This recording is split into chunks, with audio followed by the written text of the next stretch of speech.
Okay. Good morning. I am an honorary professor with AEI, and I would like to talk to you about grammar. I have marked many theses, and I find one of the main problems or challenges that students face is with regards to issues of grammar.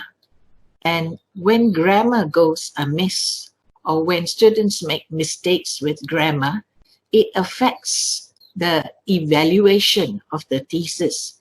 Because when the reader or the examiner reads the thesis, they get a bit, how do I put it, upset if a student is writing in English, and if the student can't write in good English with good grammar, then it affects the reading, and it therefore affects the evaluation.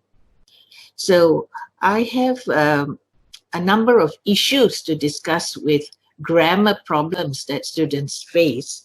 And because grammar, the word grammar itself is so wide, it encompasses so many things. Let me give you an example.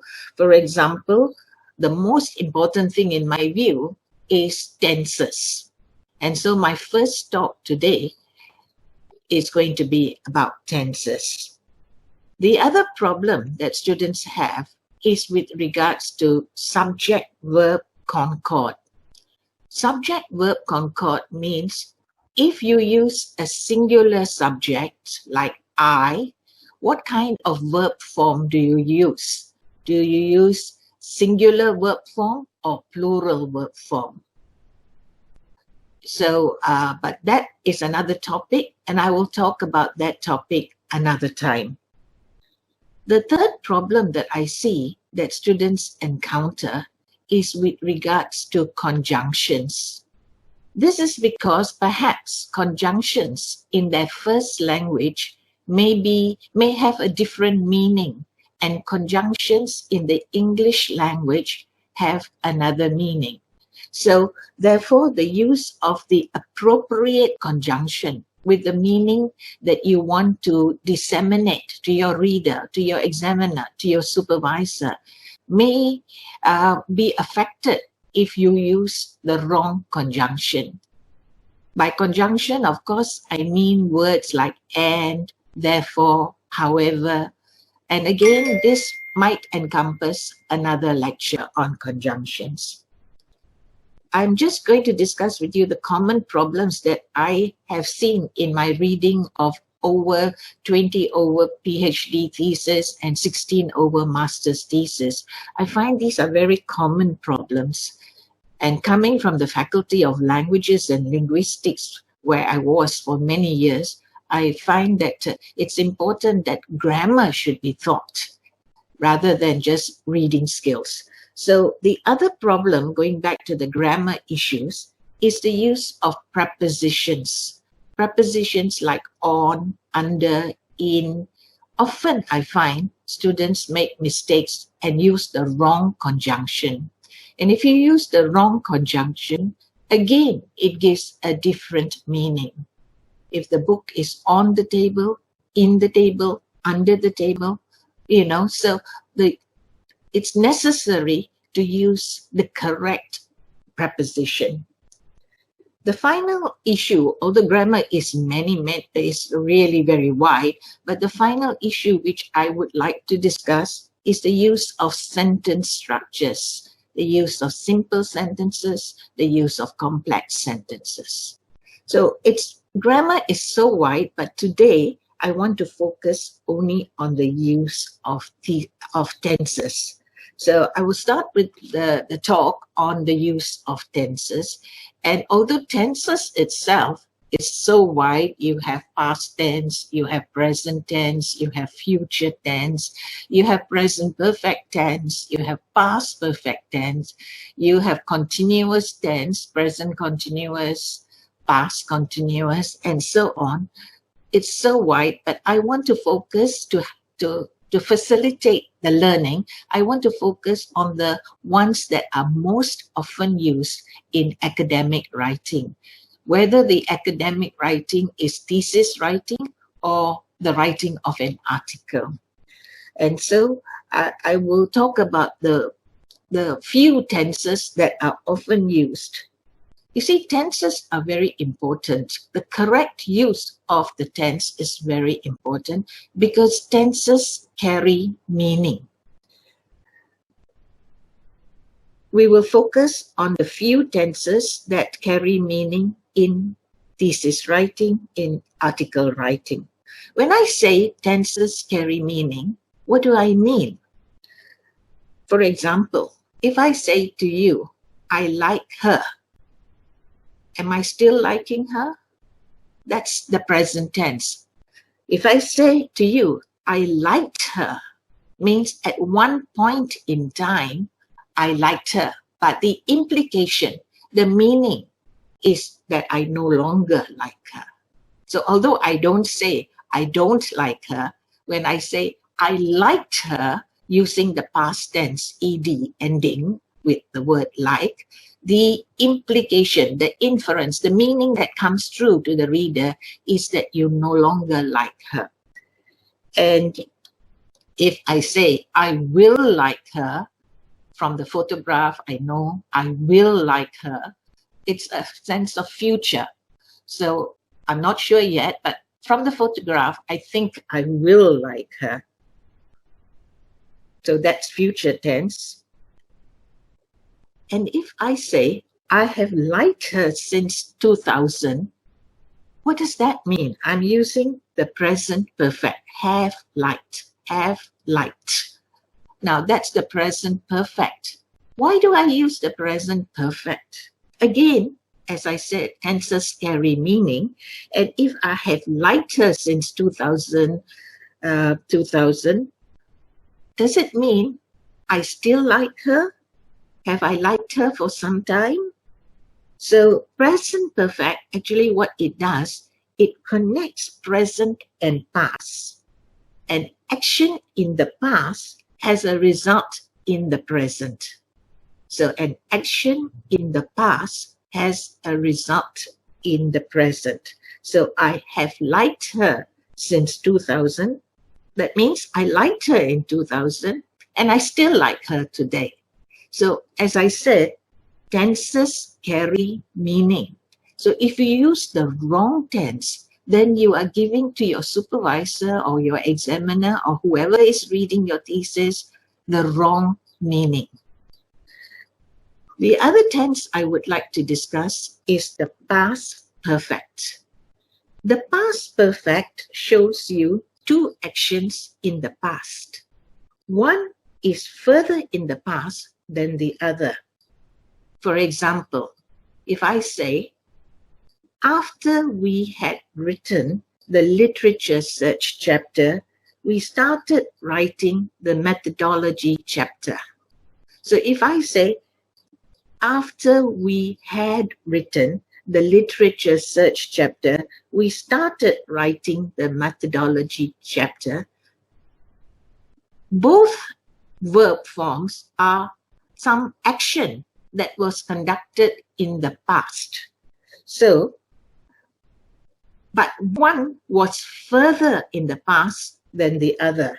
So which one was further in the past? I had written the literature search chapter is past, further in the past. And then we started. We started means in the past. We finished it now, but we started. So two actions, two verb forms, one further past, one current past. So it's important that you understand that tenses carry meaning and that therefore it's vital, it's important that you use the correct tense form. By the way, don't worry about taking any notes because all these notes will be provided to you after this session. Right now, I just want you to understand the importance of the issue of using correct tenses, whether it's present tense, past tense, present perfect, past perfect, or even the future tense. I now want to move on to different parts of the thesis, and I will try and show you what tenses should be used in different parts of the thesis. And although I give you examples from the abstract, from the introduction, from the theoretical framework, let me alert you to the fact that eventually, at the end of the day, whether it's in the abstract or whether in the introduction or theoretical framework or even in the literature review, even in your analysis of your findings, even in your methodology, your discussion, your limitations of the study, your recommendations and implications, whether in thesis or whether in an academic paper, the tenses will change within each of these headings depending on the meaning that you want to disseminate to your reader. So towards the end of this session, I will have some PowerPoints that you can see the work of an actual article written and which was recently published to show you the various tenses which actually change even within an abstract, even within the theoretical framework, or even within the literature review. But right now, I just want to show you, we will go into various parts of a thesis or a research article, and I will show you generally the kind of tense forms that are used. All right, so let's start with the abstract. Now, the abstract, what does it normally do? It informs the reader of what the paper or the thesis has done. So what tense should one use? For example, if you want to say this research examines, do you want to use examined or do you want to use examines? Do you want to use present tense or past tense? If you want to make it current to your reader and make your reader realize that this is actually something that has just been done or is something that is still in the present. So this research examines. But if you want to show it as something you have done like 3 years ago, then you say this research examined, past tense. And then within the abstract itself, if you want to talk about past events, something that some other researcher has done, but which you are doing something different. So you want to discuss other researchers, even within the abstract, to show what's so new about your paper or your thesis or your study. So you could say, other economists like blah, blah, blah, suggested. So within the abstract, you can say, to show that your study is still very current, you then say, this study or this research examines, to show it's still very current, it's present tense. But if within the abstract, you want to show the work of other researchers, which was like, say, 10 years ago, then you can say, other economists or other linguists like so and so suggested. And then you want to show very, very much in the past, then you can say maybe 20 years ago, then you can use the past perfect and say had suggested, to show that it's not recent past, but it's past. Okay? I now move on to the introduction. If you're writing an article, the introduction, or even in a thesis, you may have an introductory chapter. And you may want to say something like, this study dash relevant. Now, what would you say? Would you say was relevant? Or would you say is relevant? You want to make it current. You want to make the examiner realize it is important. It's still important. So I would use the present tense. this study is relevant because.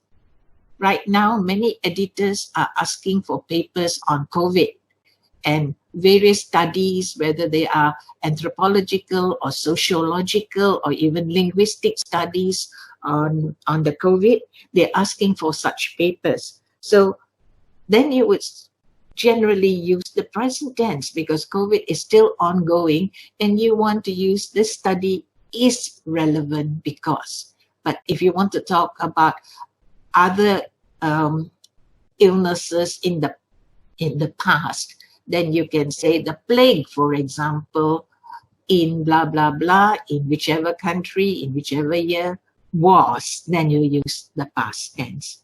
So as I'm keep on emphasizing, the use of the correct tense is vital because tenses carry meaning.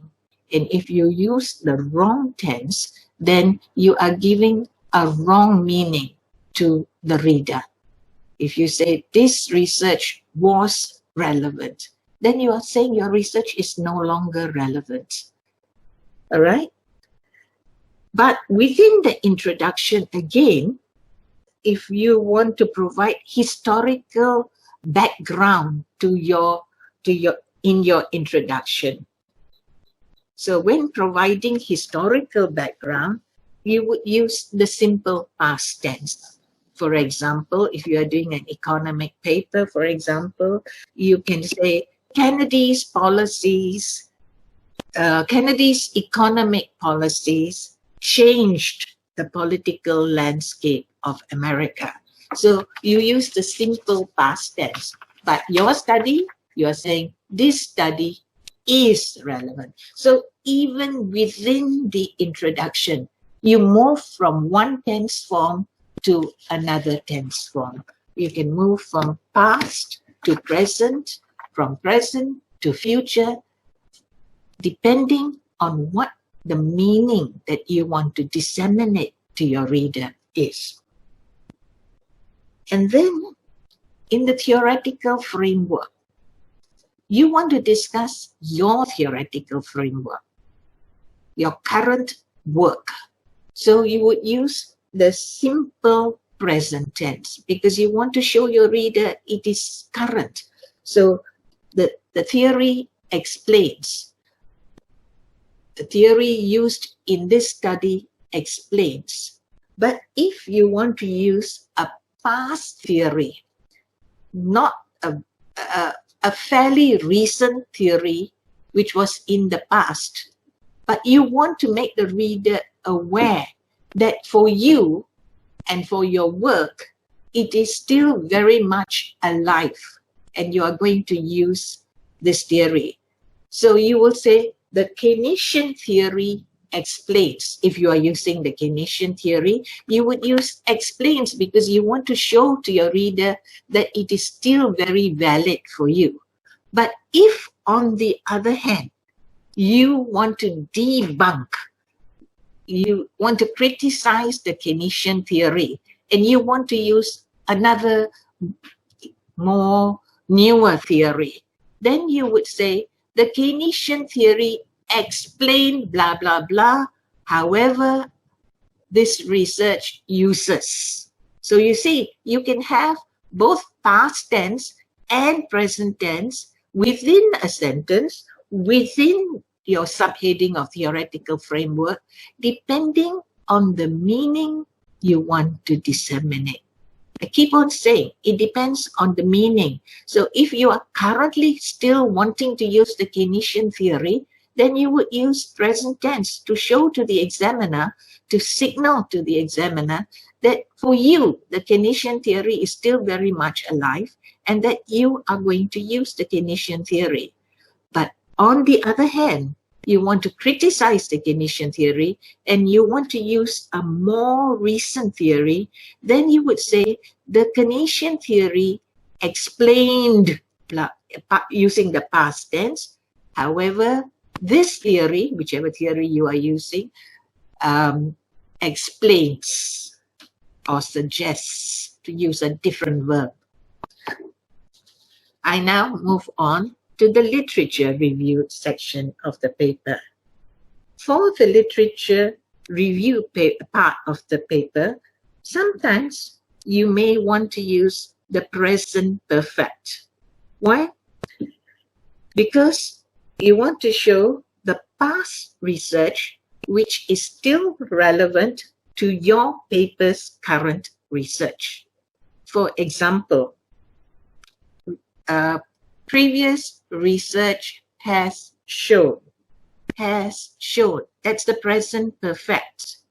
All right? So you are showing that it's previous. So if you just wanted to debunk it or you didn't think much of that research, then you would say previous research showed.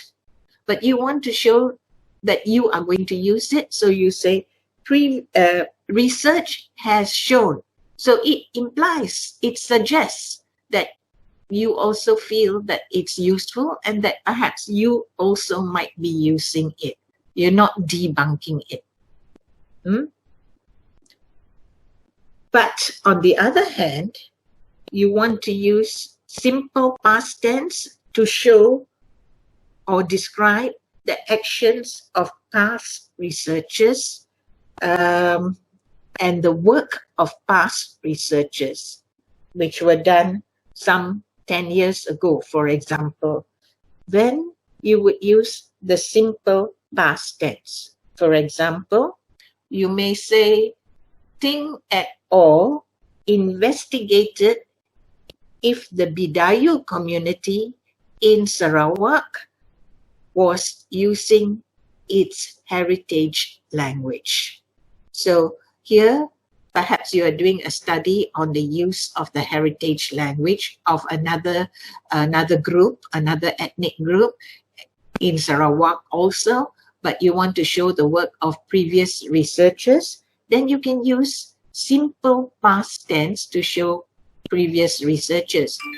But if you want to show the work of previous researchers, and you can say they used a questionnaire study, and you also are using a questionnaire study, then you may not want to use simple past tense because you want to show that it's still alive for you, and therefore you are still going to use the questionnaire study which these researchers had used 10 years ago. I now move on to methodology and results section of the paper. Now, in the methodology and results section of the paper, you can use a simple past tense for events that began in the past and ended in the past. So, for example, there was a very well-known sociolinguist called Fishman. Fishman, when he first started doing his studies on ethnic communities and whether they still habitually used their mother tongue or their heritage language, he used, so if you're describing Fishman's work, then you use simple past tense because he started his work in the 1950s. So you can, and of course, although most editors will say they want latest research, not 150 years ago, but if these are gurus in the field, you need to mention the gurus in the field, even though they wrote some time ago, but they started a movement and which has now moved from one methodology to another. So you can say Fishman used a questionnaire to determine language shift. Language shift means movement away from your mother tongue. So he used simple past tense. But if you want to show that the questionnaire as a research instrument to determine language use, then you can use present tense. For example, you can say questionnaires as a research instrument to determine language shift are still relevant today.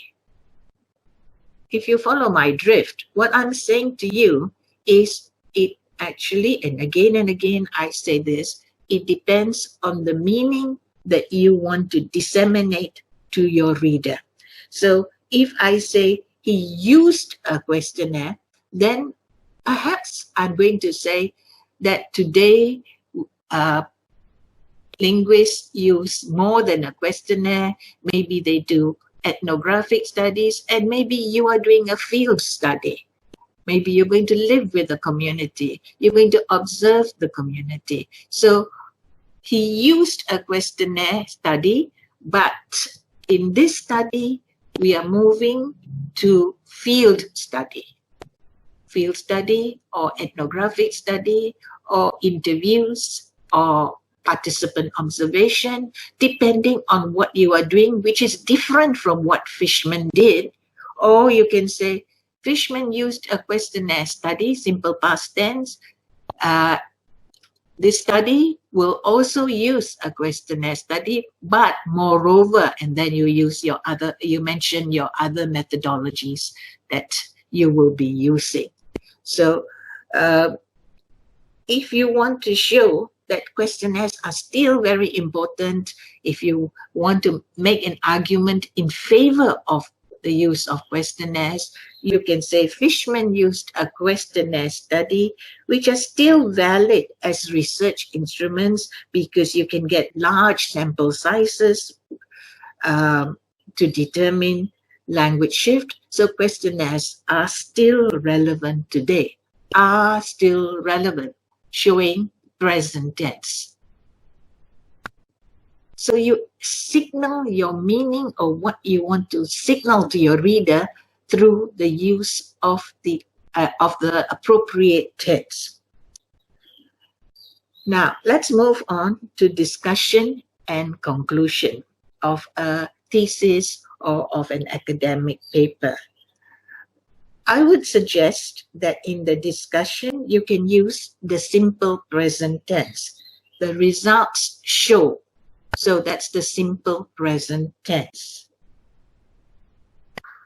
But if you want to, in your discussion, you want to show the work of previous researchers and how your research, in a way, is more progressive than the work of previous researchers because of the different methodologies used, for example, then you can say something about previous researchers and how this research, your recurrent research, when you say this research shows. So you use present tense to make it alive, to make it very clear to the reader, you are still in the present, you are signaling what you have done.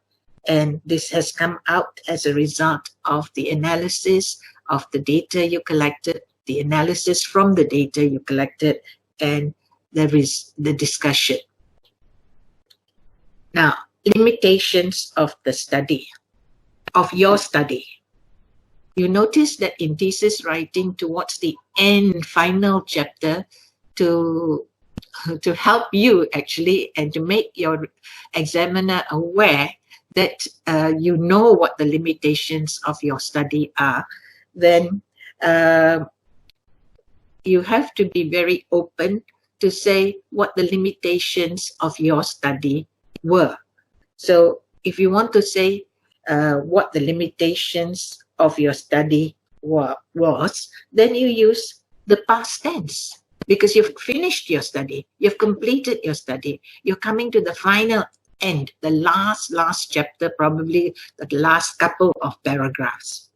So you want to say, for example, the sample size was adequate for a qualitative analysis, but it was not big enough to make wide sweeping generalizations. So what you are doing really, you're being clever, you're alerting the examiner that you are aware what the limitations of your study, were. So you use the past tense for details of how the study was conducted, and then you explain the limitations using the past tense. All right?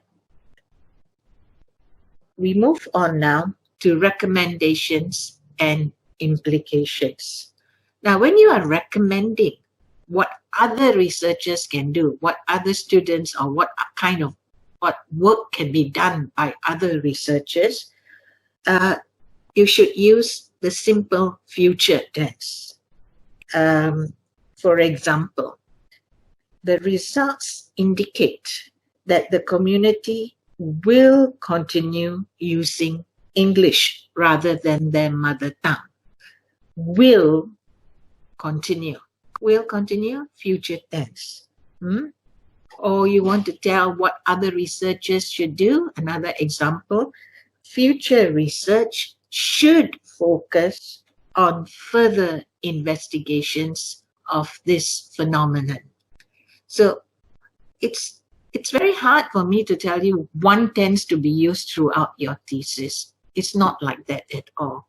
Your tenses can move from present to past to future to present perfect to past perfect, depending on the meaning that you want to disseminate to your reader, right? So actually, in the recommendations also, you can use what we call hedging words. Now, hedging words doesn't come under tenses, but in the example I have used a hedging word, so I would like to mention it. For example, the results indicate that the community will most likely continue using English rather than their mother tongue. Now, will most likely. Will is future. Future, nobody can definitely say what will happen in the future. So to safeguard yourself, you use a hedging word. Hedging words actually protect you, the writer, from making very assertive statements. Because with the future, we never know what the future holds. Even with the COVID right now, we don't know whether there will be a second wave or not. Most people say will most likely, the second wave will most likely come, and then they give you a month or they give you later in the year. So when you say most likely, the word likely is actually what we call a hedging word. It protects you, the writer, by saying that you are not definitely stating this. It's future, so you can't definitely say. So will shows future. Will most likely shows you're not sure 100%. Another hedging word you could use would be will probably show. Will probably continue, will possibly continue. These are all hedging words. So sometimes if you are using the future tense, you want to hedge, all right? So we can generally say that various tenses are used in different parts of the research paper or the thesis, but as I said, and I keep saying again and again, it depends on the meaning you want to give to your reader. So sometimes even within an abstract, within the methodology, within the literature search, you may move from tense to tense within from one sentence to another sentence, within your abstract, within your literature search, even within your analysis, or even towards the end. You can move from tense to tense depending on the meaning. But the general uses of tenses, and I'm going to now talk about general uses of tenses. Past tense normally is used when you describe your methodology, or you report your results, or you refer to work of previous researchers, or you describe a fact, a law, or a finding that is no longer considered valid, a past fact, a past result that is no longer considered valid. All right, so normally the past tense is used for these things normally, all right? But I'm putting a caveat here. I'm saying it depends on the meaning. So for example, even when you are referring to the work of previous researchers, when I said you use the past tense, generally you use the past tense, I would say that be careful. It depends whether you want to make the work of the previous researcher looking valid to your work. So you think it's a good piece of work, you want to follow his methodology, and he has just done that piece of work in the recent past. You don't want to make it like past, as if it's dead, it's gone, it's no longer important. You might want to use the present tense because you are also going to use this methodology. So for example, if I said, Fishman used I used the same example to make it clear. Fishman in the 1950s started his studies on language shift by using questionnaire because he could get large samples, generally of students in selected schools, whether they were using their mother tongue or not. But 20 years later, researchers, especially social linguists, went on to do field studies.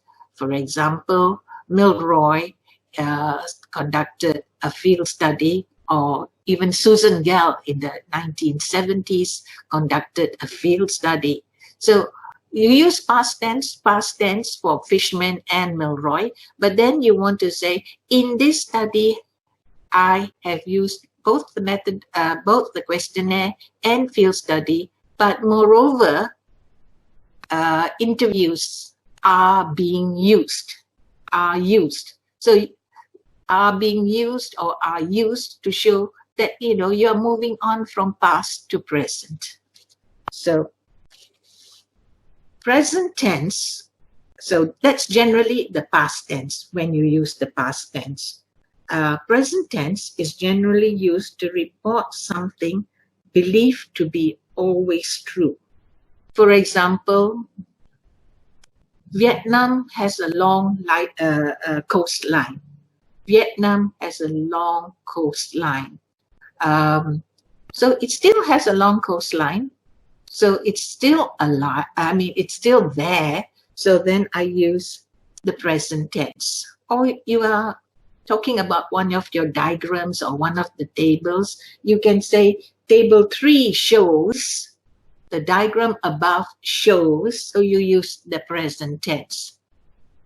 And when do you use both present and past tense in the same sentence? Let me give you an example.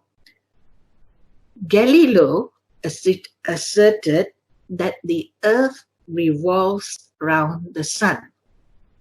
He asserted many years ago. He's no longer alive. He asserted in the past. But what was his assertion? The earth revolves around the sun. The earth, does it still revolve around the sun? If it still revolves around the sun, then it's still present. So you need to use the present tense. A more valid example, maybe for academic work, we used a questionnaire to determine language shift, as many researchers state that the questionnaire is a valid instrument to determine language shift. We used means in the past. We already have used. Okay, you, the researcher, have used. You, the writer of this academic paper, have used a questionnaire.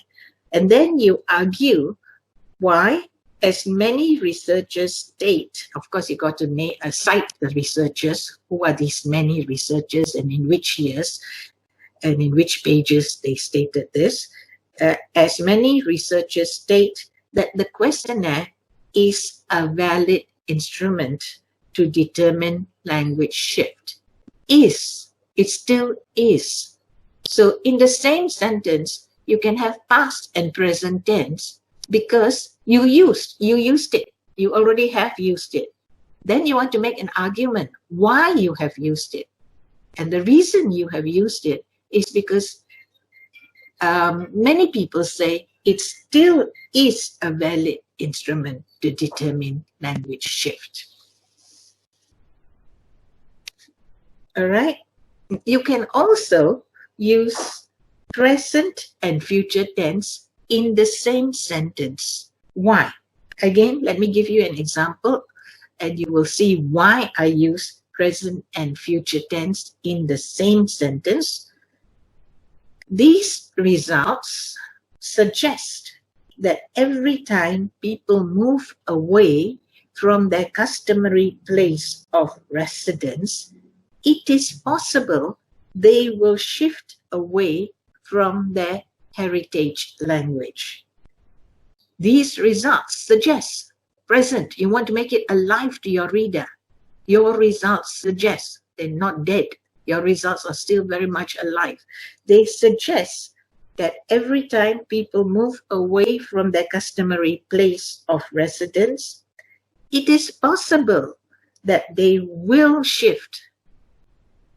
How? Hedging word, it is possible. I can't predict the future, but it is possible that they will shift. Will shift is future, away from their mother tongue. So as I said, even within a sentence, even within the same subheading, in this case perhaps where you're coming to under the discussion, you want to use a sentence like this, you can have present and future within the same sentence, within that subheading of discussion. All right? So it all depends on the meaning. So here you want to, and you want to protect yourself. So that's why you use, when you use future, you normally want to use a hedging word, and you use this hedging word, it is possible, it is probable, it is likely, and so on. All right. Now I want to come on to the three or four PowerPoints that I have prepared for you. I'm sure Zainudin will put the PowerPoint up now.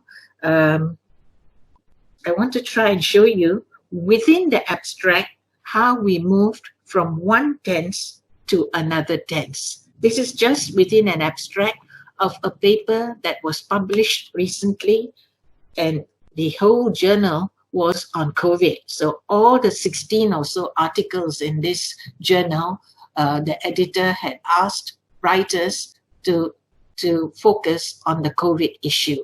And one of the writers, I co-wrote with somebody on this paper, and we look at the abstract. Let's look at the tenses within this abstract. Is it clear to everybody, the abstract?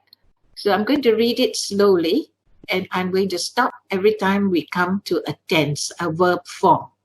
A verb form because it's the verbs that carry the tenses. All right, a verb is an action word. It shows something. She skips, they jump, I hop. All these are verbs.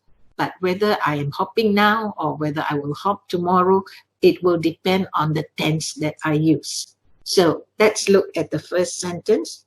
The current situation of global pandemic created due to COVID-19 has created an unprecedented situation which is sending shockwaves through the world of work, including teaching. This paper is on how teachers have been affected by online teaching. All right, so if you look at the first line itself, you have a verb form, created. And why do we use the past tense? The current situation created due to COVID-19. The situation created due to COVID-19. COVID-19, according to many sources, started in Wuhan, in China, in late November last year. So created due to COVID-19. So I use the simple past tense. Has created. Has created. From the past till now. Has created. Okay? Which is sending. it's still sending. So it is continuous. I didn't talk to you about continuous because seldom is the continuous form used. Continuous is where you have a ing ending and you want to show it's happening. I am skipping now. She is shouting. That means she is shouting now. So is sending. It still is sending. Even now it's still sending. So this is the continuous form. Let's move on to the second sentence, even within the abstract. So you notice in the first sentence, we have past tense in the first line. In the second line, we have continuous, is sending. Going back to the first line, also we have has created, from past to present, has created. So you notice even within a sentence, we move from tense to tense depending on the meaning we want to give to the reader. Now let's look at the second sentence within the abstract itself. So within the abstract, first sentence, movement of tenses depending on meaning. Second sentence, the Higher Education Ministry in Malaysia was fast. Was fast. Was, past tense. It was fast. We are saying something they did quickly in responding to quarantine by immediately shifting to online teaching platforms. So shifting, ing ending, are they still shifting? Yes, they are still shifting by shifting. Okay? Now, so if I go sentence by sentence, you will notice the use of different verb forms in different parts, in different sentences, even within the abstract itself. Let's move on. I'm not going to go every sentence, but let's look at the sentence, the qualitative data. The qualitative data was obtained. See, past tense, it's methodology that you used. It's done, it's completed. From 8 university language teachers who were teaching. At that time, they were teaching past continuous, okay? Online from homes. Now, look at the last sentence. Why is the present tense used? Findings using thematic analysis show. Why? Because the writer wants to show to the reader that it is still showing, that this is very, very much current. Show that teachers could overcome in the future. All right, could overcome the challenges, blah, blah, blah. So you see, even within a sentence, I have present tense and I have future tense. So although when I started this lecture, I talked to you about the various tense forms, and I told you generally what each tense form meant and what the intention of using different tense forms were, I'm now showing you that you can move from tense to tense within a sentence, within an abstract. You move from sentence to sentence within your abstract. You may have to change your tense forms depending on what the meaning you want to give to the reader is. Okay? Now, let's move on to the second PowerPoint, which is on literature search. Okay? I just want to focus on 2 sentences here. If you can see the fourth line, Aaron Gillett et al. 2017 states that online assessment requires a different type of criteria as compared to traditional face-to-face assessment. Now, this is 3 years ago. I am purposely using the present tense. You know why? Possibly because I want to use online I want to use the same idea that online assessment requires a different type of criteria for assessing work of students. Of course, you know this is true for, because how do you assess? Face to face, you assess differently sometimes. Online, you may have to assess differently. So I want to say this Gillett, although, and his friends, his colleagues at all, even though they wrote in 2017, what they said is still very much valid today. And so I don't use the simple past tense. I use the present tense. Okay? But if you look at the last sentence, all right? If you look at the last sentence, I use the past tense. I use the past tense of a work by a recent writer. On the other hand, Tien found that in online examinations, there are advantages using multiple choice, true, false, blah, blah. Now, why do I use the past tense? That's the question you need to ask yourself. Why is it suddenly that the writer is using past tense for a work recently conducted? Would it be wrong to use the simple present tense?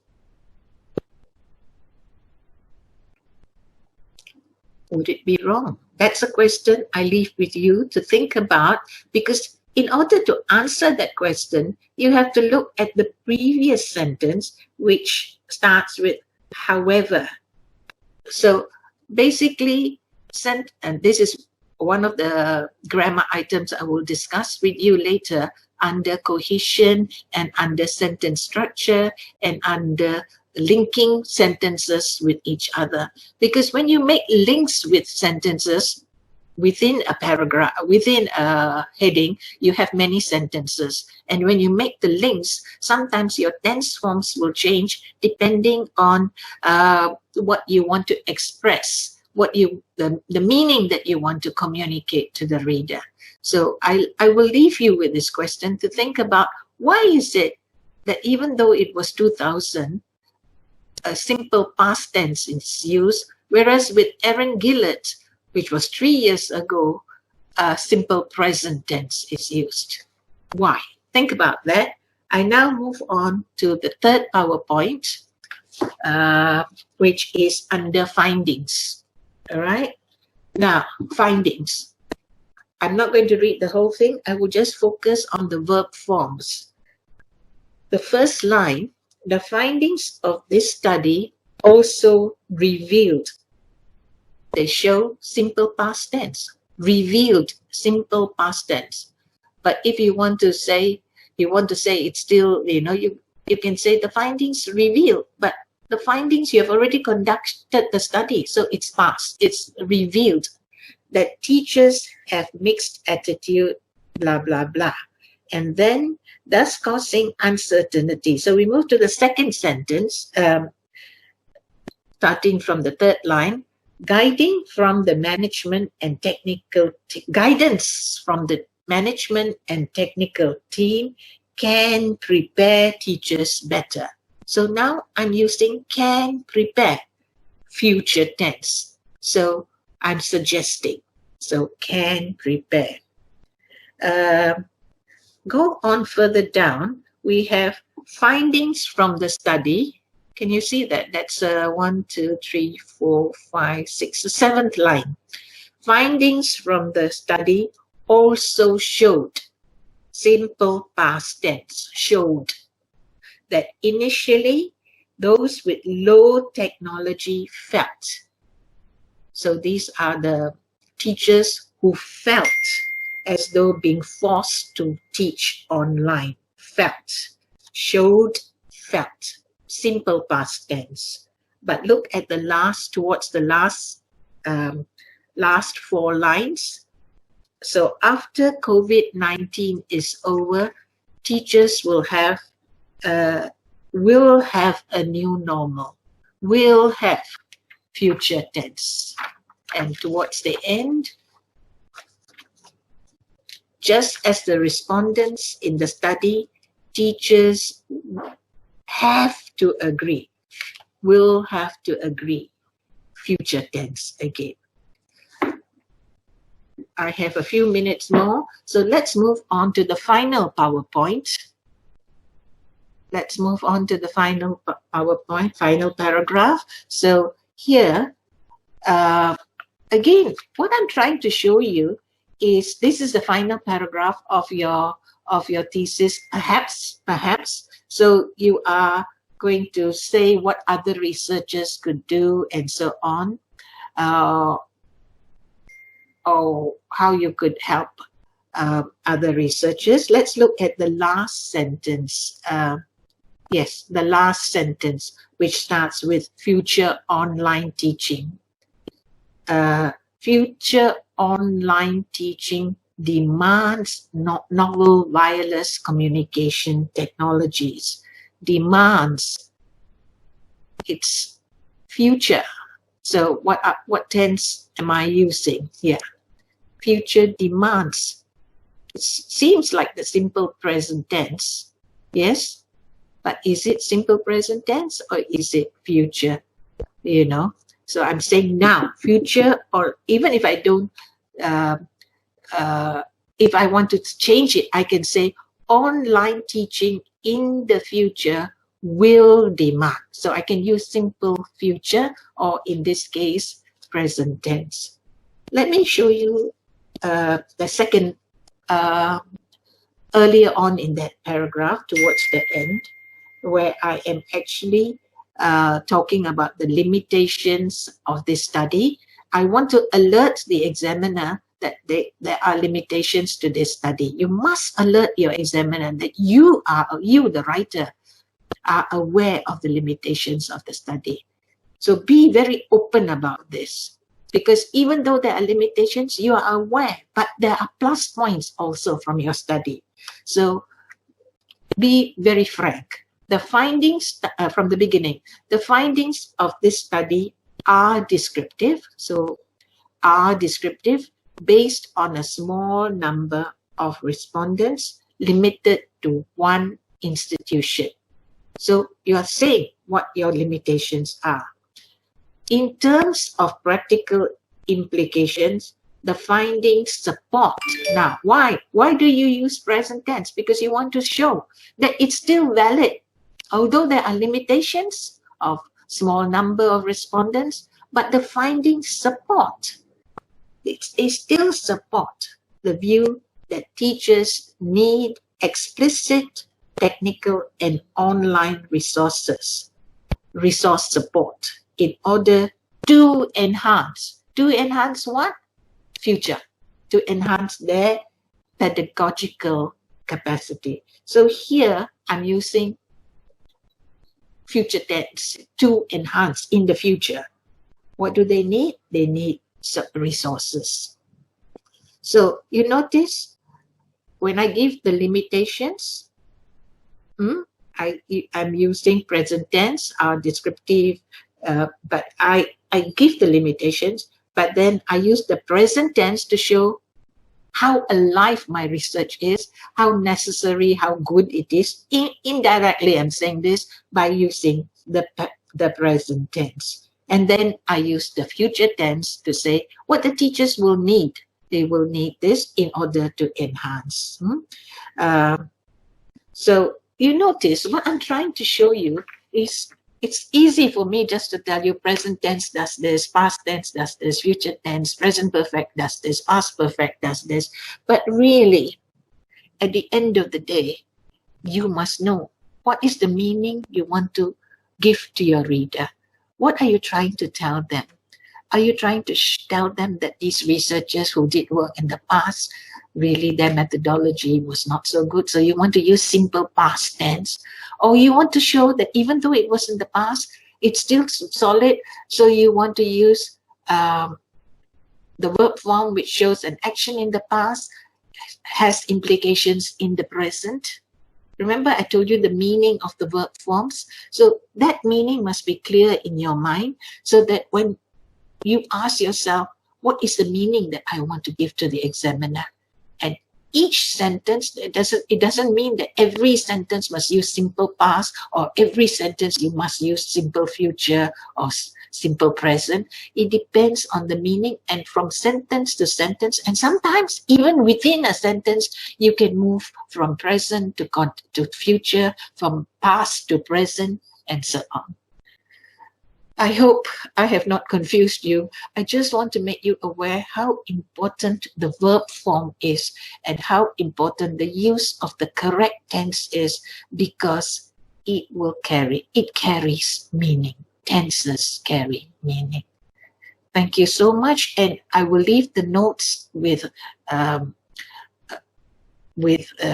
AI office, which will then send it to you by email, and you will have my email address. So if you have any questions, you can send me an email saying that you were at this workshop and this is the query or the problem or question you want to ask.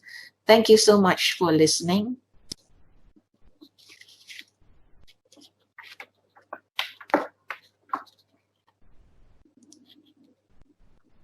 Please do write to me. Thank you.